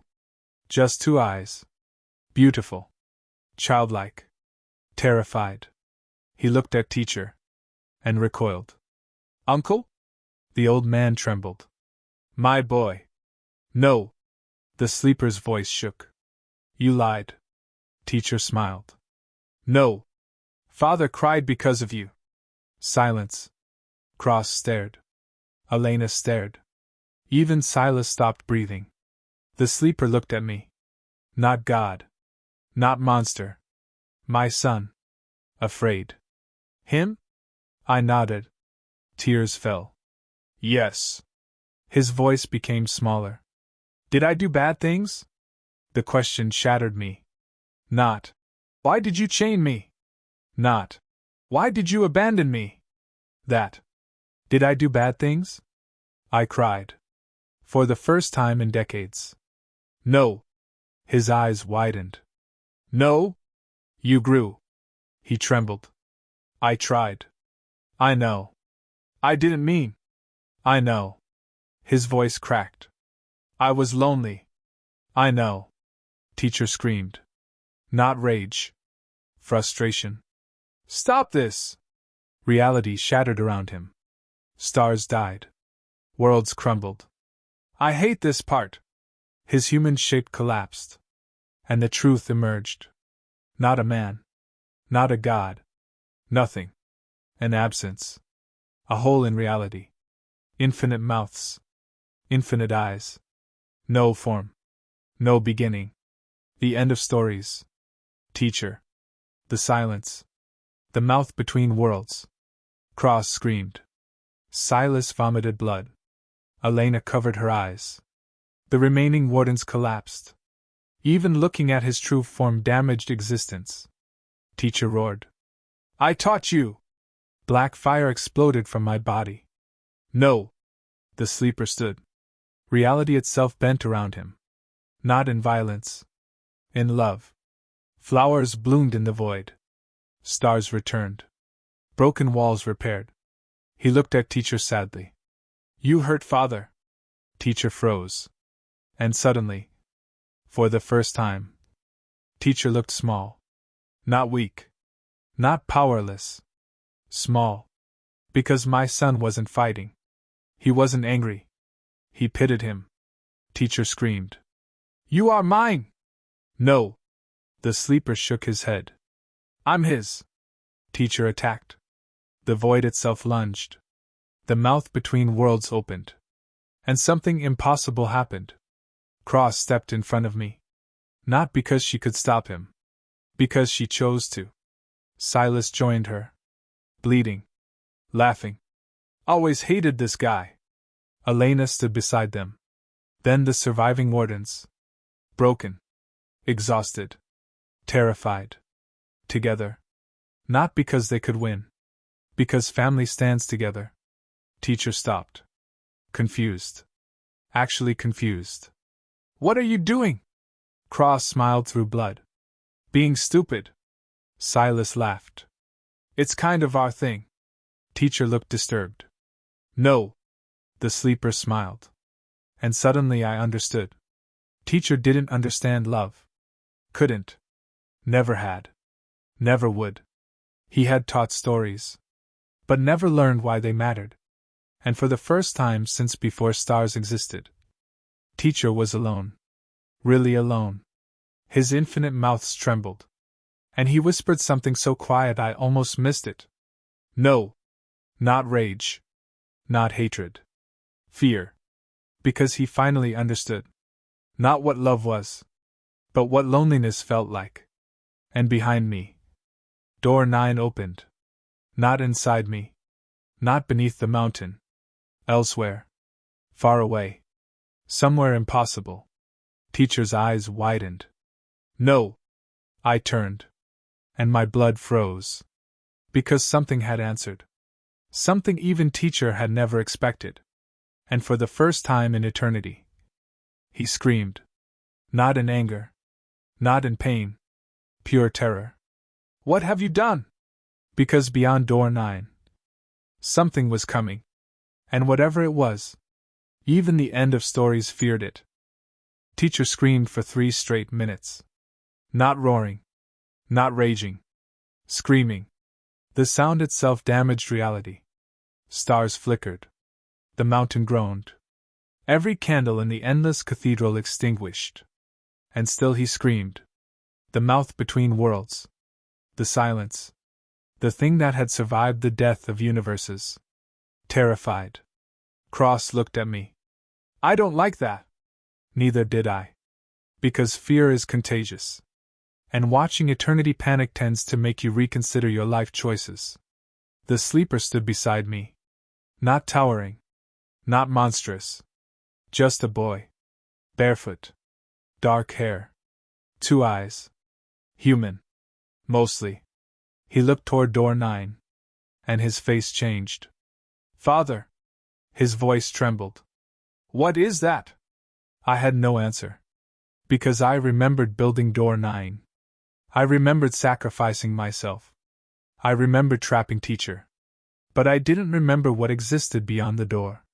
Teacher had. And Teacher had never feared anything. Until now. The old horror had collapsed back into his human shape. Suit. Gloves. Empty eye sockets.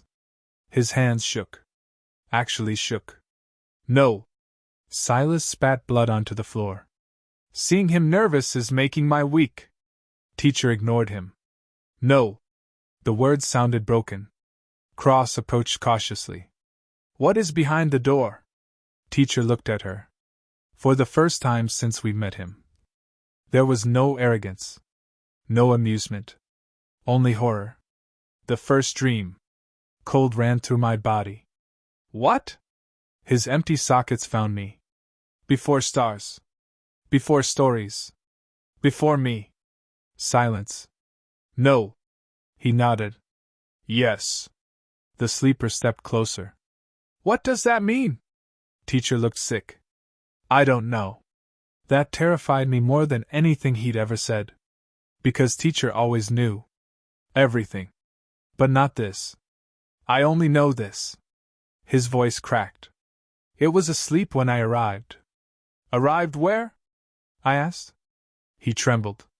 The dark. Cross frowned. The void? No. His answer came immediately. The void came later. He looked at door 9. The dark came first. Nobody spoke. Not even the sleeper. Teacher swallowed. I thought it dead. You thought what dead? I asked. He whispered. My father. Silence. Absolute silence. Even reality stopped groaning. Cross blinked. What? Teacher lowered his head. I was born from it. His voice became small. And I ran. The thing that devoured universes. The thing that had existed before heaven. The thing that had terrified gods. Had run away. Silas sat down hard. Nope. Cross nodded. Same. Elena crossed herself. The sleeper looked heartbroken. You had a father? Teacher laughed bitterly. We all come from somewhere, little one. Then his voice broke. And some places should stay forgotten. The laughter behind door 9 began. Not loud. Not angry. Gentle. Warm. Like an old man hearing his grandchildren. Teacher collapsed. No. The laughter stopped. Then. Knock. 3 times. The exact same knock Teacher used. Teacher sobbed. No. Knock. Knock. Knock. Cross whispered. It's copying him. No. Teacher said quietly. His voice shattered. I copied him. Nobody breathed.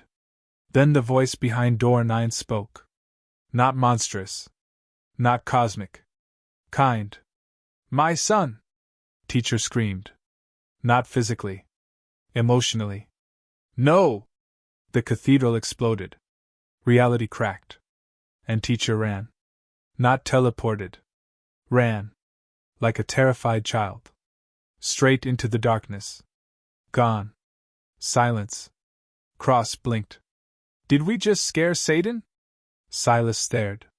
Apparently Satan has daddy issues. The sleeper looked confused. Should we help him? I actually laughed. Because of course he would say that. Of course. My son. God. The dreamer. Still worried about others. Elena smiled sadly. He got that from you. I looked at her. And remembered. Not everything. Enough. Enough to remember laughing. Enough to remember friendship. Enough to remember being Malachi. And enough to remember why I'd become Cain. Not because I hated myself. Because I loved him. I had sacrificed my identity. Not to save creation. To save my son. The realization hurt. Because I'd forgotten him. 80 years. He'd waited. Alone. And he still called me father. No anger. No hatred. Just love. I hugged him. He froze. Not understanding. Then slowly, he hugged me back. And began crying. Not cosmic tears. Not world-ending tears. A child crying. I miss you. I know. I was lonely. I know. I thought you hated me. My chest broke. No. His voice became tiny. I tried to be good. I know. He smiled. And the mountain stopped shaking. Flowers bloomed across broken stone. Stars returned overhead. Cross looked around. He's stabilizing reality. Elena nodded. He always did. Silas wiped blood from his face. Kid's too nice. Then every surviving warden entered the cathedral. 5 remained. 5 out of 12. Broken. Ancient. Tired. Elena looked at me. What now? Good question. Because teacher had run. Door 9 had opened. And something beyond it had spoken. Not hostile.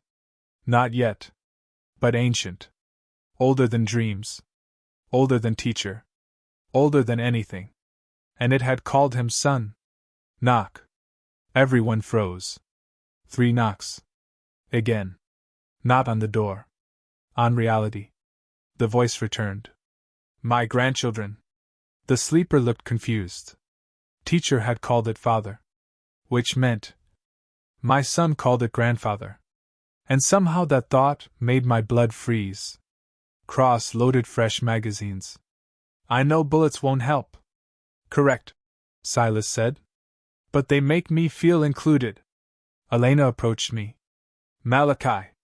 No. She smiled. Cain. I looked at her. Which am I? Her eyes softened. Both. Silas nodded. You earned both. Cross smirked. And I already learned one personality. I'm not learning another. The sleeper squeezed my hand. Father? Yeah?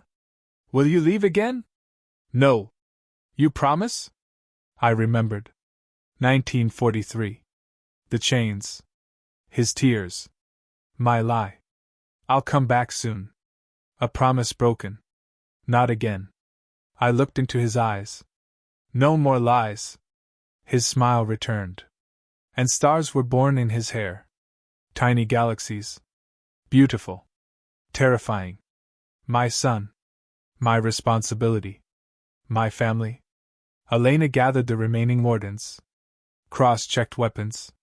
Silas sharpened his knife despite being technically dead. And I looked at door 9. At the darkness beyond. Whatever waited there had not crossed. Not because it couldn't. Because it was waiting. Patient. Curious. And somewhere in that endless dark. Teacher was crying. Not from pain. Not from fear.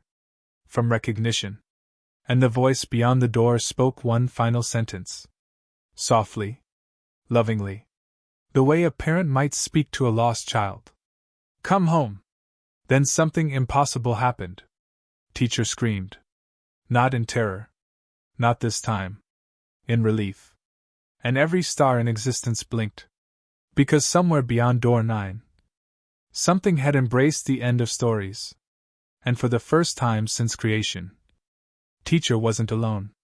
Which meant the final battle wasn't against him anymore. Something else was coming. And it was already knocking. The knocking stopped. That frightened me more than the voice.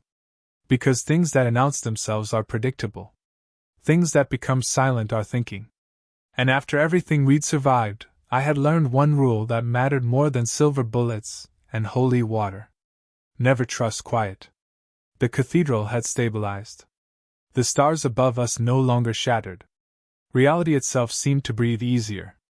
Teacher was gone. Door 9 remained open. And somewhere beyond it, something older than dreams held the end of stories in its arms. Nobody knew what that meant. Nobody wanted to. Cross broke the silence. So what's the plan? Nobody answered. Because there wasn't one. Not really. There were 5 surviving wardens. 1 dead handler.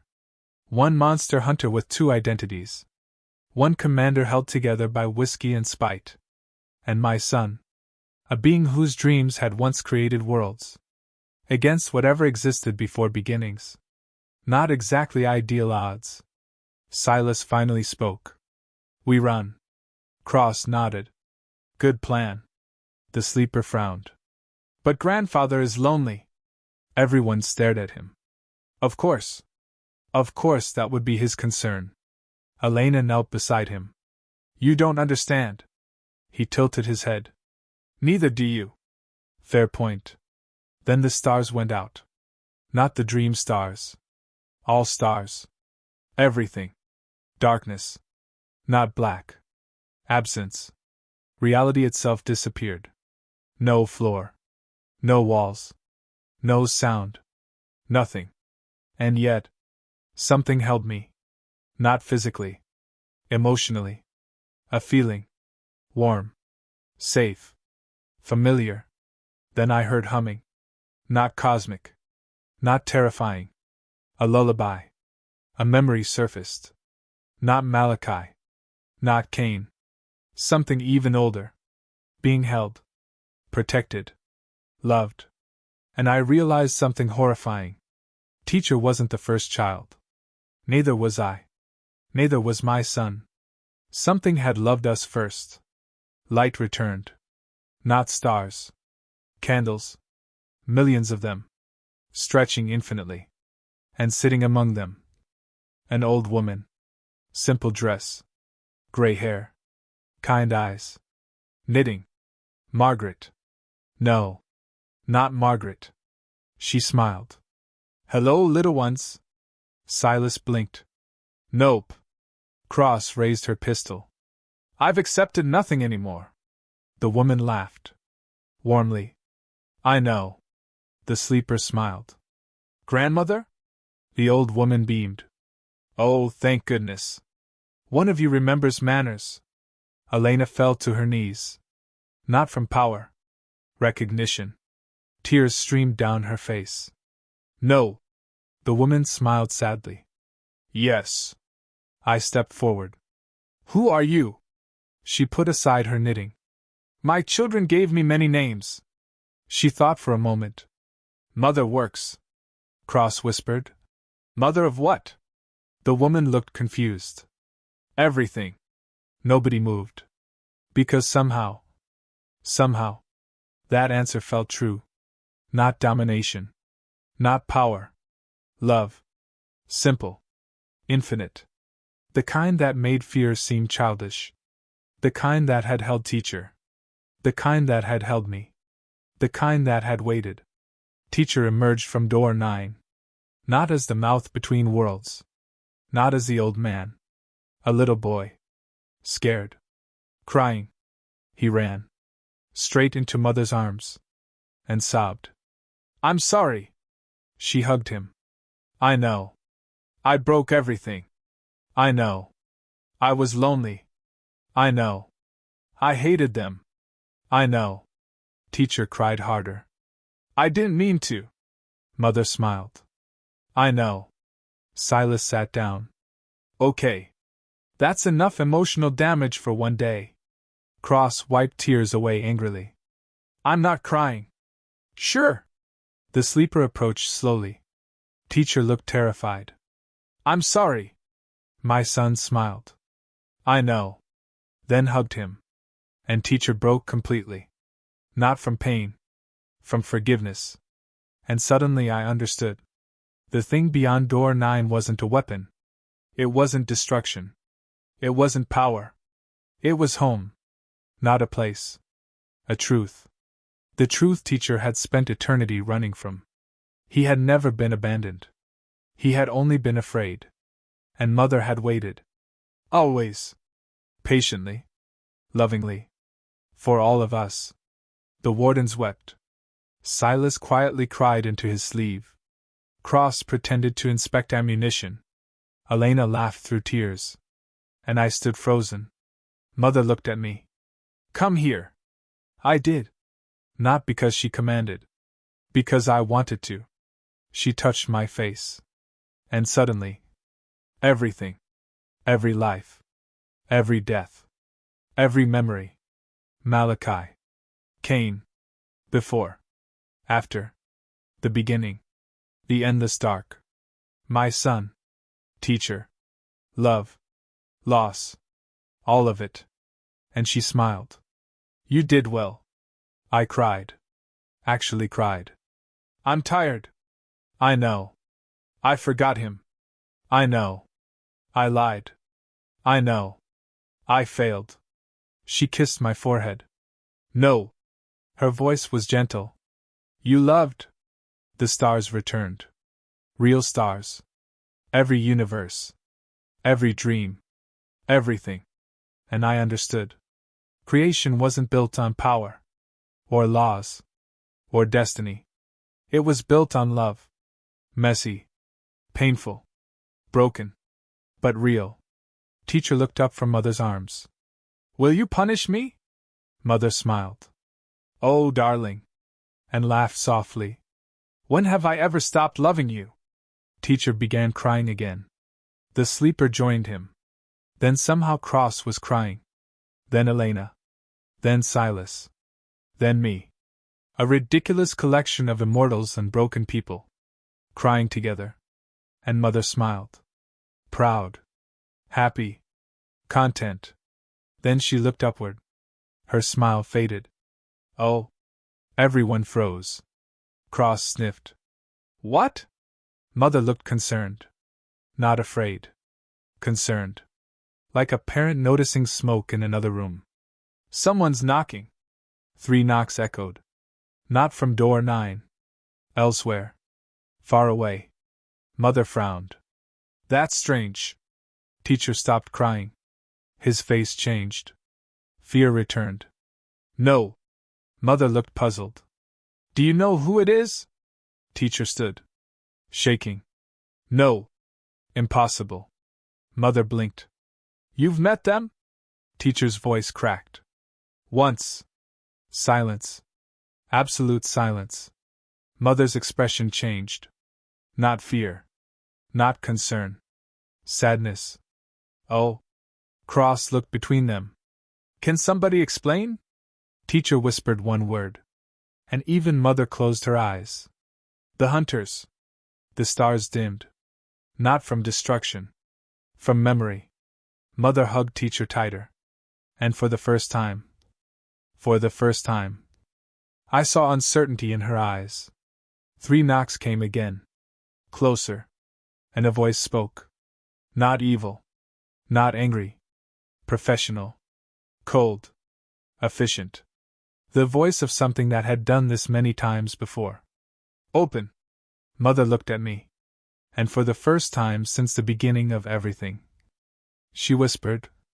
Oh dear. Because whatever stood outside had come for all of us. 3 knocks. Simple. Polite. Professional. Not angry. Not cruel. Not triumphant. Just patient. The kind of knock a doctor gives before delivering bad news. The kind of knock an executioner gives before entering. And somehow that scared me more than Teacher ever had. Because Teacher had emotions. Loneliness. Pain. Fear. Things you could understand. Things you could forgive. But whatever stood outside. It sounded like it had a schedule. Mother sat perfectly still. Not frightened. Not confused. Just sad. Teacher had stopped crying. The sleeper held my hand tighter. Cross quietly reloaded a rifle she knew wouldn't matter. Silas muttered. Not a fan. And the surviving wardens stood shoulder to shoulder. Not because they thought they could win. Because habits survive eternity. Mother sighed softly. They found us. I looked at her. You know them. She nodded. I remember them. Teacher whispered. I don't. Mother smiled sadly. Because you were hiding behind me. 3 more knocks. Closer. Reality itself trembled. Not from force. From recognition. Like existence knew who stood outside. Cross looked around. Anybody planning to explain? Teacher answered. His voice was small again. They don't destroy. Good. They don't hate. Better. They don't love. Cross frowned. That's bad? Teacher looked at her. And for the first time, I saw genuine terror. They correct. Silence. Mother closed her eyes. They were born before choices. Before dreams. Before stories. Before freedom. She looked tired. So very tired. The first law. The words hit something deep inside me. Not memory. Instinct. A truth older than thought. The hunters. Not hunters like me. Not killers. Functions. Principles. Things that maintain balance. And when balance failed, they came. Not to judge. Not to punish. To erase. Teacher whispered. They came after father. Mother smiled. Not father. She corrected herself. My father. I blinked. What? She laughed softly. You children do love your family trees. The sleeper frowned. You have a father too? Mother smiled. Oh yes. Where is he? She looked upward. And for the first time, something ancient moved behind her eyes. Something impossible. Something even she missed. Working. 3 knocks. Closer. And suddenly door 9 closed. Not slammed. Closed gently. As though someone on the other side wished us privacy. Teacher stood. No. Mother squeezed his hand. Not today. But. Not today. The knocking stopped. Silence. Then the voice spoke again. Professional. Calm. Almost bored. Incorrect location. Silence. Then. Resuming search.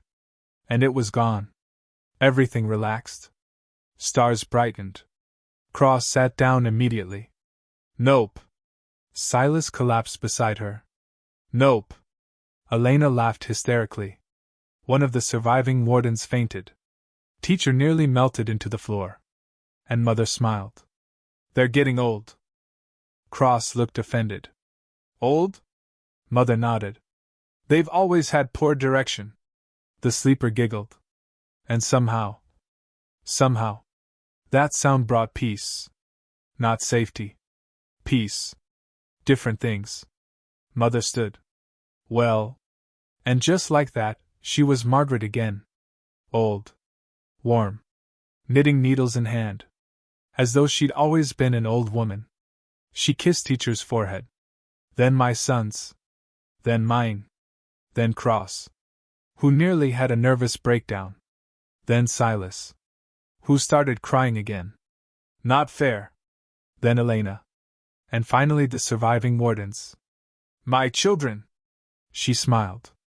Go make memories. And vanished. Not dramatically. Not with power. 1 second there. 1 second gone. Like a mother leaving the room because dinner was burning. Silence followed. Teacher stared at the empty chair. She'll come back? The sleeper smiled. She always does. Teacher began crying again. Cross pointed at him. No more. I can't handle it. Silas laughed. Too late. And for the first time in 80 years, the mountain stopped hurting. Black Hollow grew quiet. Not dead. Resting. The surviving wardens chose to remain. Not as prisoners. Caretakers. By choice. Elena hugged me before leaving. A real hug. Not a farewell. Not an apology. Family. We missed you. I know. No more lies? I smiled. No more lies. Silas stood beside me. Technically dead. Still bleeding. Still complaining. Can I retire now? No. Damn. Cross smirked. Congratulations. You're both my problem. Teacher remained. Not because he had nowhere else to go. Because he was afraid. And because my son refused to leave him alone. Apparently universal horrors heal through friendship. Who knew? Months passed. Black Hollow became home. Not a prison, Not anymore. A place where broken things recovered. Cross established a new order. Smaller. Smarter. Less interested in burning everything. Silas taught dead people poker. The surviving wardens argued over books. Teacher learned gardening.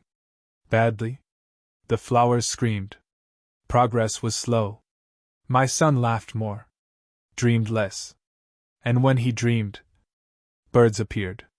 Nothing exploded. Which we considered a victory. And me? I remembered. Not all at once. Cain. Malachi. Both. Neither. I stopped trying to choose. Because Elena had been right. I earned both. Monster hunter. Father. Warden. Liar. Protector. Human. Something else. Whatever. I was tired of labels. I was home. At least, I thought I was. Until 6 months later. Because peace never lasts. Not for people like me. I was teaching teacher how to fish when the black key appeared. Not in my pocket. Not on the table. Inside the fish. Teacher screamed.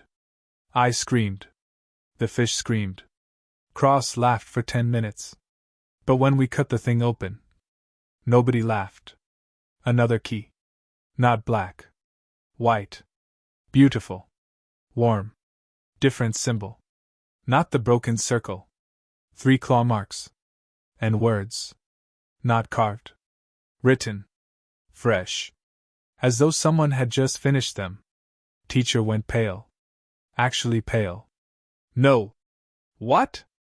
I asked. His voice trembled. No. Cross arrived. Silas too. The sleeper looked curious. What is it? Teacher whispered.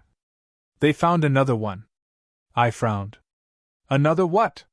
He stared at the white key. And I saw fear. Real fear. Not for himself. For everyone. Another prison. Silence. Cross slowly lowered her coffee. How many are there? Teacher closed his eyes. And whispered the answer. I don't know. The key unfolded. Just like mine had. Coordinates appeared. Not Alaska. Not Earth. Nowhere I recognized. And beneath them, 7 words. Words that made teacher collapse to his knees. Words that made the sleeper start crying. Words that made even the stars above Black Hollow dim. Words written by someone who knew exactly who we were.